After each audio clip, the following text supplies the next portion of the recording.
So I wanted to share a stat with you guys, okay? A 2023 Sagen survey polled first-time home buyers and found that 67% of them felt like they wouldn't have enough of a down payment to purchase the first home they really wanted.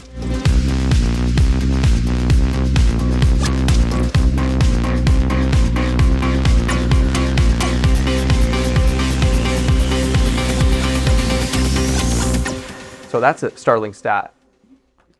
Claudia, let me ask you, is that how you feel? Do you actually feel like down payment's going to be a challenge for you? I would say so. So I work full time as an HR assistant. And then I also have a small business making kids furniture. And just between pooling both of those, my HR job is enough to pay for my bills for the month. And then my business is where I'm able to save money. But even then, unless I get enough, accounts for my business, it's very hard to save. So, Michael, why would someone like Claudia have a hard time with that? I don't know. Or I mean, someone from her generation. Yeah. Sorry, not Claudia To save, I don't know. I don't. I'm sure you work very hard, but I don't know. People are buying houses, so I hear often from people like, "Oh, our kids will never be able to afford a house in Burlington." It's like, well, you should get them out of rep hockey and into, some tutoring. Come down our way. Come to Port Colborne or Wainfleet. We'll get you a house. Exactly, yeah. So I think part of the thing too is I don't know what your expectations are, but a lot of people want to start with a lot of things. When I bought my first house, I offered on about 4 streets on Seneca. It was off Lakeshore, but it was a little 40-foot lot sort of street. And I just couldn't afford it. And then this really dumpy house came up for sale and I could afford it. And then I lived in it dumpy for a while, and then I was able to save some money and improve it. But I think that I think you have to look at what your expectations are and what's affordable to you, because I'm sure somewhere you could afford something, whether it's a co-op apartment to start or a very like the opening price point townhouse. Sorry, to that point of can't afford a down payment, I think there's a lot of legitimacy to that in a certain extent. Right. But I also think that a lot of people do have the down payment.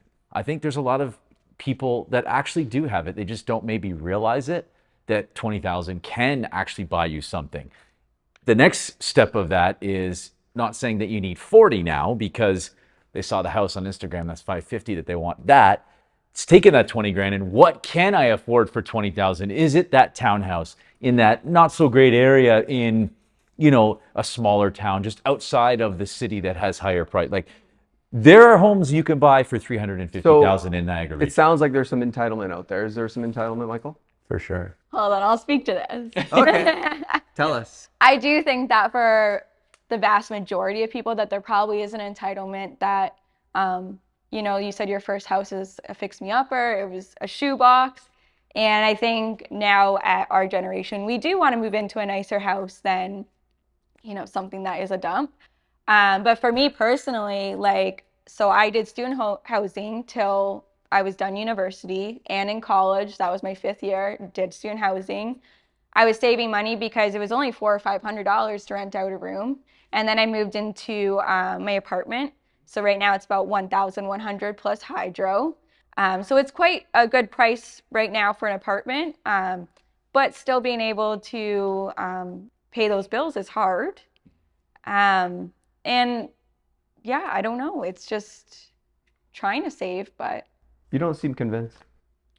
No, I'm sure it is. I don't want to talk about you because I don't know enough about you, but yeah.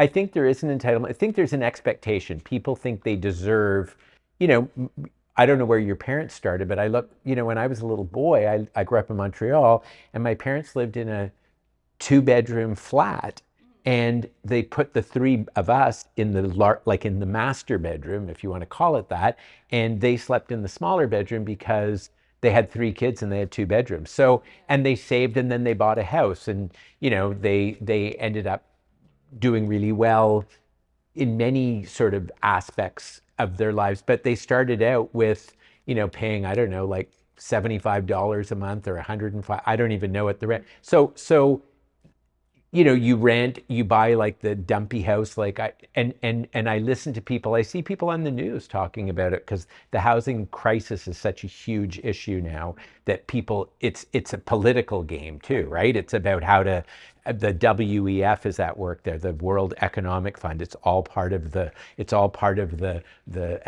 scheme to take all the money away from anybody who's worked hard and is now being made to feel guilty about enjoying the benefits of the fruits of their labor. Yeah. But I think that, yeah, I think that people do have an unrealistic expectation. Well, so I can't speak to everybody, but for me, so I make kids furniture. And the reason that started was because I wanted to buy a house. And then I was like, I fully acknowledged that I would need a house that I would have to renovate. It would be, 300,000, 400,000 max. I probably could have put it down at $20,000 down payment. But then there was the problem of who would do my renovations. There was no way I could afford someone to do my renovations. So I asked my dad and I learned how to use tools. And out of that grew my business. Sure, but the other thing too is